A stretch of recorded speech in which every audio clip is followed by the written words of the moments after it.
Hello folks, it's Leo from leosgolf.com and I'm here today again with another video. Today featuring a new launch monitor, the Square launch monitor, which was recently introduced to the marketplace. I think some testers have had it for a few months now and you've probably been reading about it, but it's starting to hit the mainstream now. More and more people in North America are starting to get them. I think in the UK they were getting them earlier. But I'm going to walk you through the software today. I'm not going to show you the third-party interface, but you can connect this device to GS Pro, Awesome Golf, E6 Golf Connect to play simulator golf as well.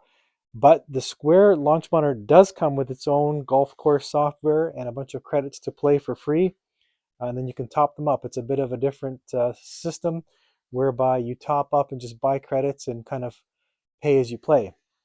It does come with a range, putting practice, and closest to the pin feature built right into its software. The device is photometric, so it's great for smaller spaces. You don't need that added depth. As long as you can swing a club, you can use this device. It's basically just reading the ball in a small 6x6 square.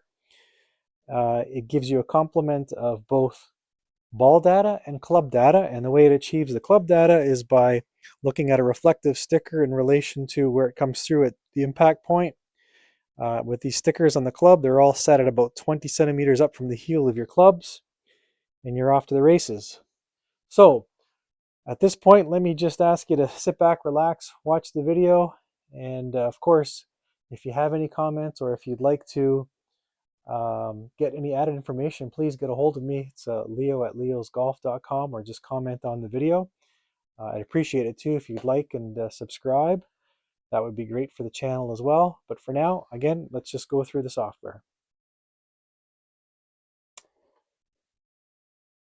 Okay, so full disclosure, the impact screen that I have in the video today is basically a superimposed video image of the software so that you can have a much clearer look as opposed to looking at a little square or a box somewhere else in the video. I thought I'd make it look a little different today. So you might see me go in behind the image to get balls and it'll look kind of weird, but trust me, it is actually displaying what's happening in real time, okay? Incidentally, if you stick around to watch the entire video, I'll talk about this turntable a little bit later on in the video too, okay? So going into the software, I'm going to start with the driving range feature you see here. I'll click driving range. There's two. There's a Bayport, and I believe the other one's called Highland. We'll go Bayport. I'm going to use a camera view of fixed, meaning we're just going to watch the ball fly. And you can choose your spin data as either total spin, spin axis, or backspin and side spin. I'm going to leave it at total spin and spin axis. The software interface is very, very uncluttered, very clean, very easy to use. And okay, we'll just go. So it loads up quick. It does work on a PC. It works on an Android device, and it will work on an iOS device as well. There's a square about 6 inches by 6 inches that the ball sits in for it to be readable. And I think that's appealing compared to, say, the SkyTrack, which you have to set it down right behind a little laser light. It's also less expensive at about $1,200. And as you're about to see, the performance is quite good. On that subject, just before I do hit a ball, if you want to play a lot of simulator golf, you're going to want to do the short chipping and putting. And some of the entry-level devices that this competes with are at times struggling with that. The Garmin R10 is a great example of a fantastic device for its price point. It's brought a lot of people into simulation golf. It's connected with GS Pro. There's even third-party apps that allow you to add on things like putting. But it still kind of can struggle a bit with the chipping, especially the real subtle chips. This device, on the other hand, does it all, whether it be the drives, fairway shots, approach shots, chip shots, putting. As you're about to see, it's going to do it all. Okay, so without further ado, let me hit a couple shots.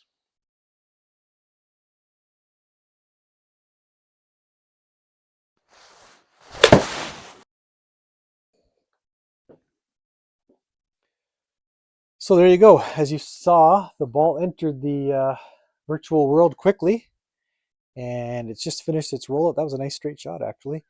127 carry, 133 total. That's about right for me. Maybe a few yards short. I didn't hit it as crisply as I normally might. I'm usually about 135 carry. Incidentally, it looks like I forgot to select the club type. Doesn't really matter for data. However, what's nice about this software is it has a feature whereby you can download your data to a spreadsheet and review it later. So, of course, if you keep it accurate, it's nice. Otherwise, you'll have to edit the spreadsheet yourself manually. You can re-upload those sessions too and continue at another time. It's kind of neat. So I'll hit another shot. That one was a bit toey, I thought. Yeah, it faded just a hair offline, but it's good. I mean, I take that shot too. I'm going to show you another window now. And here's where I think the interface really shines.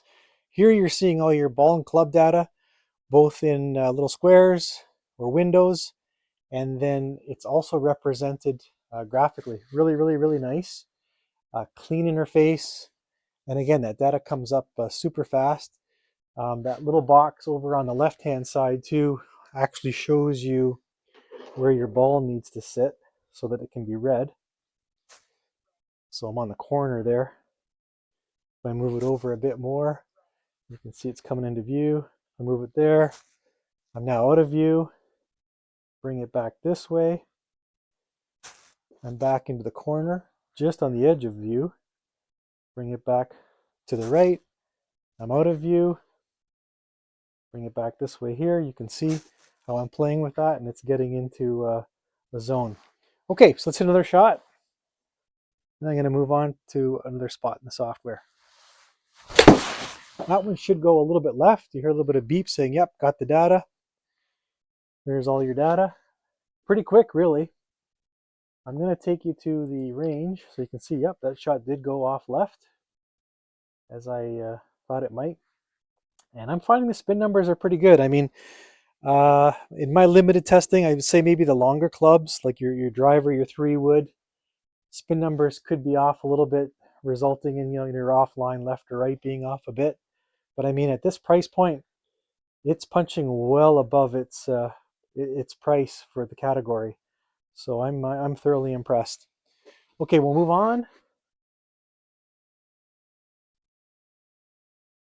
So I'm going to quit. Main menu. I'll take you to putting next. And here I'm just going to simply hit a putt or two to show you how well it putts. I've got it set to 9 feet. My stimp here is a 9-ish. Likewise, I've set it in the software to 9, so I'm going to try to hit this about 9 feet and see what happens. It could be just a touch light, I'm not sure. No, look at that. Wow, I made the putt. Great. Fantastic. Okay. One more time. And I'll purposely push this one. Not a lot, but I did. There it is. And now I'll pull one.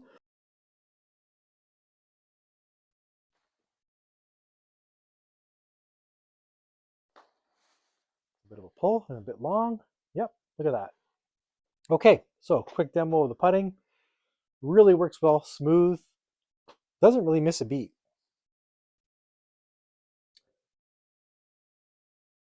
So I'm going to quit. Back to the main menu. I'm going to go to closest to the pin. Hit go. I'll just grab the 7-iron again. Scoot into the virtual world here and get all the balls.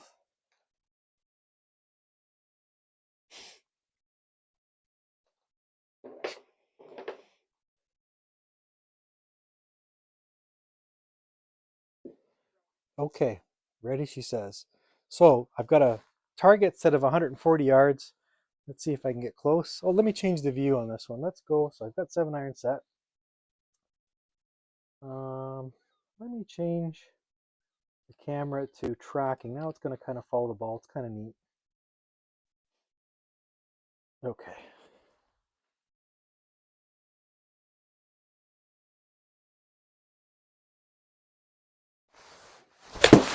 That should go a little bit left.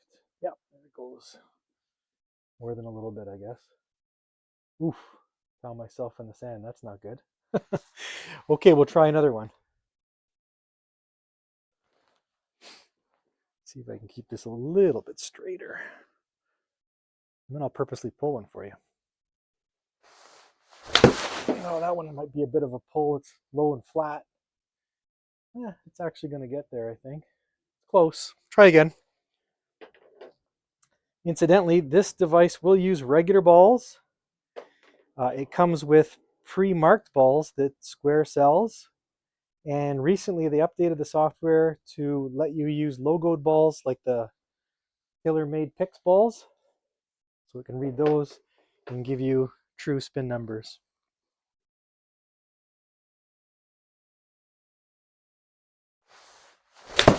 That one was pretty good. Is it long? I'm not sure. It's maybe a bit left. Let's see what happens when it comes in. Yeah, a little bit left. Okay, I'm going to stop on that note before I make myself look worse. Okay, last thing I want to show you. So, this device is sitting on a little turntable. If I spin it around and I was playing simulator golf, you could now hit with the other dexterity, or right-handed in that case. In this range software, unfortunately, I've got to switch to the right hand, but I'm going to demonstrate it for you real quickly. So I'm going to go out. I'm going to quit. Main menu.